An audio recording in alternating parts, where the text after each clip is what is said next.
Salve, salve! Tirem as crianças da internet, porque está começando mais um vídeo do canal Crimes e Mistérios. O meu nome é Gabriel e sejam muito bem-vindos de volta. E hoje vamos ver o caso dos assassinatos da loja de iogurte, o terrível crime que chocou uma cidade inteira, destruiu vidas inocentes e se transformou em uma das maiores injustiças e labirintos forenses da história dos Estados Unidos. Vamos aos fatos. Para entender o tamanho da tragédia, precisamos voltar no tempo até o início dos anos 90, na ensolarada e vibrante cidade de Austin, no estado norte-americano do Texas.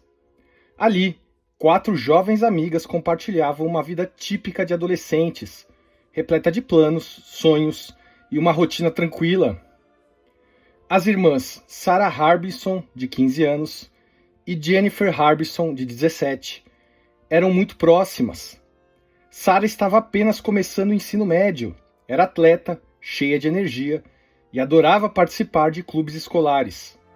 Sua irmã mais velha, Jennifer, era uma estudante do último ano do ensino médio, descrita como uma jovem trabalhadora, gentil e responsável. Elas eram o centro do mundo de seus pais, Mike e Barbara Harbison, que viam nas filhas o futuro da família. Eliza Thomas, também de 17 anos, era uma jovem madura, alegre e amiga leal de Jennifer, com quem dividia o expediente em um emprego de meio período na franquia de sobremesas I Can't Believe It's Yogurt, localizada em uma zona comercial movimentada da cidade. Completava esse grupo a pequena Amy Ayers, de apenas 13 anos de idade. Amy era a caçula do grupo, uma menina doce e de riso fácil, que via nas garotas mais velhas suas grandes referências e amigas protetoras. Na noite de sexta-feira, dia 6 de dezembro de 1991, Jennifer e Eliza assumiram o turno de fechamento da loja de iogurtes. Como era final de semana e o movimento prometia ser tranquilo, Sarah e sua amiga Amy decidiram passar a noite na loja com elas para fazer companhia, esperando dar o horário de encerramento, às 23 horas, para que todas pudessem pegar uma carona de volta para casa com Jennifer. Clientes que passaram pelo local, até por volta das 22h45, relataram que o ambiente parecia completamente normal. As meninas conversavam, limpavam as máquinas e riam juntas. No entanto, por volta da meia-noite, um policial que fazia patrulhamento pela região notou chamas e uma fumaça espessa saindo de dentro da loja. Imediatamente, ele acionou o corpo de bombeiros. Após conterem o violento incêndio que consumia a estrutura, os bombeiros entraram no estabelecimento na expectativa de salvar quem estivesse lá dentro. Porém, o que encontraram na sala dos fundos da loja de iogurte não foi fruto de um mero acidente, mas sim o cenário de um pesadelo real e indescritível. A cena era macabra. Ali estavam os corpos das 4 adolescentes. Jennifer, Sarah, Eliza e Amy haviam sido despidas, amarradas e amordaçadas com suas próprias peças de roupa.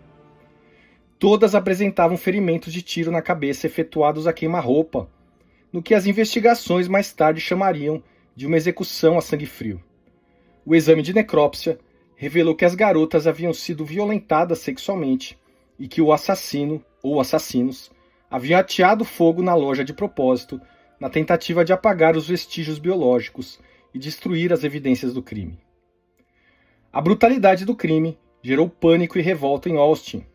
A polícia local, pressionada pela sociedade e pelos meios de comunicação, deu início a uma das maiores caçadas humanas da história do Texas. Entretanto, o fogo devastador e também a água usada pelos bombeiros dificultaram imensamente a coleta inicial de impressões digitais ou amostras puras de DNA na cena. Dias, meses e anos se passaram sem que respostas definitivas surgissem, e o caso começou a esfriar. O rumo da história mudou radicalmente quase 8 anos depois, em 1999. Sob o comando de investigadores obstinados por fechar o caso, a polícia deteve 4 jovens da região que frequentavam os arredores na época do crime: Robert Springsteen, Michael Scott, Morris Pierce e Forrest Wellborn. Submetidos a interrogatórios exaustivos de mais de 20 horas, e sob forte coação psicológica dos detetives, incluindo o polêmico investigador Hector Polanco, que depois ficaria famoso por arrancar confissões forçadas, Robert Springsteen e Michael Scott acabaram confessando o crime e incriminando uns aos outros. Eles alegaram que haviam entrado na loja para roubar o caixa e que a situação havia saído do controle. Forrest e Maurice negaram qualquer participação e nunca confessaram. Com base quase que exclusivamente nessas confissões, Robert Springsteen foi condenado à pena de morte e Michael Scott foi condenado à prisão perpétua no início dos anos 2000. Os outros dois jovens tiveram suas acusações arquivadas por falta de provas. Para a população de Austin, a justiça parecia ter sido feita. Contudo, a verdade por trás daquela terrível noite estava ainda muito longe de ser tão simples. Alguns anos mais tarde, uma corte de apelação anulou as condenações de Robert e Michael. As anulações se basearam no argumento da defesa de que as únicas provas utilizadas foram as acusações de um contra o outro.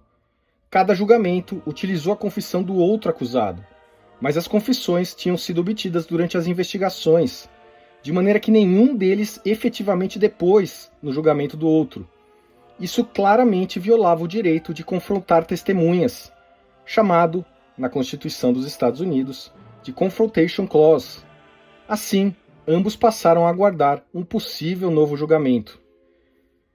Com o caso reaberto, defesa e acusação começaram a repassar o caso e a procurar novas evidências. Em meados de 2009, um teste de DNA, que utilizava a tecnologia ainda não existente na década de 1990, foi realizado em materiais biológicos colhidos no corpo de uma das vítimas. O resultado caiu como uma bomba no sistema judiciário. O material genético pertencia a um homem desconhecido e não batia com o DNA de nenhum dos condenados ou acusados.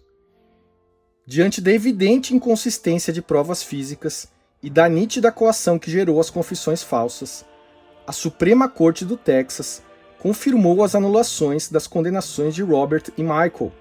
Os homens, que já estavam soltos, foram oficialmente exonerados de todas as acusações em fevereiro de 2026, recebendo do município uma indenização histórica de 35 milhões de dólares pelo erro do Estado. O caso voltava a estaca zero.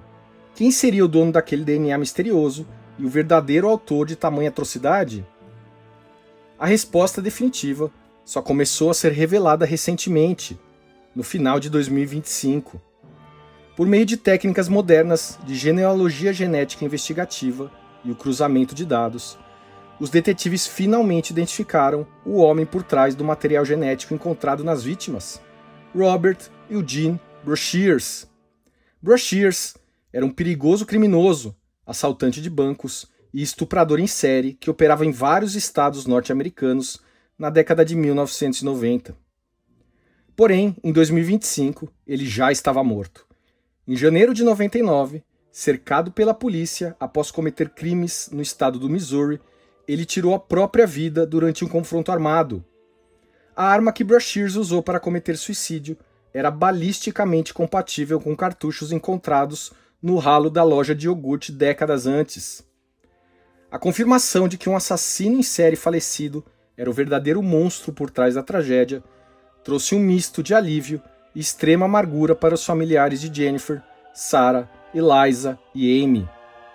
Embora as investigações agora apontassem para o culpado real, o erro monstruoso da polícia destruiu a vida de rapazes inocentes por décadas e permitiu que o verdadeiro assassino vivesse solto e impune até o fim dos seus dias, provavelmente cometendo outros crimes. Os túmulos das 4 jovens em Austin são constantemente visitados por parentes e moradores locais que jamais esquecerão aquela noite de dezembro.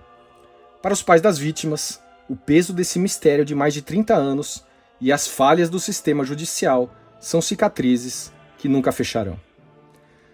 Bom, pessoal, esse foi o caso de hoje. Espero que vocês tenham achado tão misterioso e tão instigante como eu achei. No próximo episódio, vamos trazer mais um caso inédito. Assistam e divulguem. Então é isso, por hoje é só. Um grande abraço e muito obrigado por acompanhar o canal.